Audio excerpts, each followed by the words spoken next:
There is a lot to love about Canada, from the famously nice people to the gorgeous landscapes.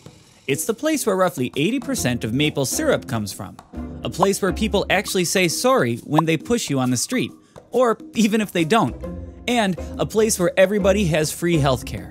Now that we've got your attention, let's take a look at some of the more interesting fun facts about Canada. I'm Bob McKenzie. This is my brother Doug. How's it going, eh? If you have ever had a chance to speak with a Canadian, you've probably heard the famous Canadian "eh" multiple times. Here's an example. It's far away, eh? So I have to go get the car. In that case, "eh" is used to confirm the attention of the listener and to invite a supportive noise such as or oh, or okay. So while some people think it is just some sort of a tick that the Canadians have, "eh" is actually a valid English word use. You can find it in the Oxford Dictionary. I don't suppose you're from AAA, are you? Who? AAA, you know? AAA. Oh, AA, eh? Hey, I just came from AA. No, not AA, AAA. Yeah, that's what I said. AA, eh? If you thought that basketball is one of the most American sports in the whole world, well, you were wrong. It was actually invented by James Naismith, a gym teacher from Ontario who attended McGill University. We don't know what all the fuss is about. The fuss is about taking our citizens. It's about not censoring our art. It's about what's so goddamn funny? There is a certain way Canadians pronounce the ow sound. If you are not Canadian, there is a chance you'll never get it 100% right, but you can practice. Canadians are known to be very polite. For example, if a Canadian bumps into you on the street, there is no way they would just continue walking without apologizing. Just keep in mind that you should always say sorry to their sorry, or you might come off as quite rude. Understanding some of the Canadian words is nearly impossible if you're not a Canadian. For example, a $1 coin is called a loonie, while the $2 coin is called a toonie. If you need to use the toilet, you go to the biffy. Hopefully, the biffy is less than a kilometer away. Saying that it's chilly in Canada might be a bit of an understatement. In fact, the lowest temperature ever recorded in Canada was -63 degrees Celsius. It can also get pretty cold pretty fast, and vice versa. For example, back in 1962 in Pincher Creek, Alberta, the temperature went from -19 to +22 degrees Celsius in an hour.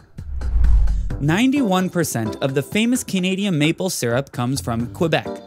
It can be found in many countries across the world, but nobody consumes as much of it as Canadians themselves. They put it on everything: pancakes, bacon, ham, pasta. You name it and they'll slap some maple syrup on it.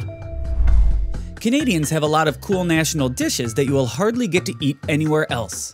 The most famous of them all is poutine, crispy fries covered in rich gravy and squeaky cheese curds.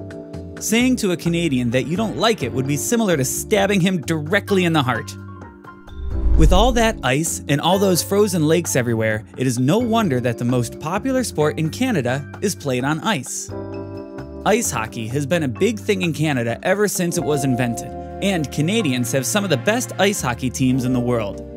Hit the like button if you're a fan of the Montreal Canadiens or Toronto Maple Leafs. The first Canadian casualties of the Afghanistan War were from an American pilot bombing a training exercise. Who would have seen that coming?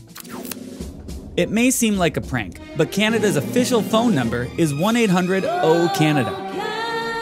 While the country may seem huge, Canada has fewer people than Tokyo's metropolitan area. And its people are interesting, the least. In 2015, a Canadian man was arrested after tying more than 100 balloons to a garden chair and flying over the city of Calgary. Are you ready for the following one? The Hawaiian pizza was invented in Canada and is the most popular pizza in Australia, but probably the most hated in the US. People from Canada can order a portrait of Queen Elizabeth II and have it shipped to them for free. Things might get weird if, say, a video mentioning this info might go viral, don't you think? Before he was the Canadian Prime Minister, Justin Trudeau worked as a nightclub bouncer and a snowboarding instructor. What was your country's Prime Minister doing before he was in office? Are there other things you think people should know about Canada? Let us know in the comments section below. If you enjoyed this video, hit the like button. Don't want to miss the next video? Hit the subscribe button and click the bell beside it. Thank you for watching, and check out these neat videos that we previously created.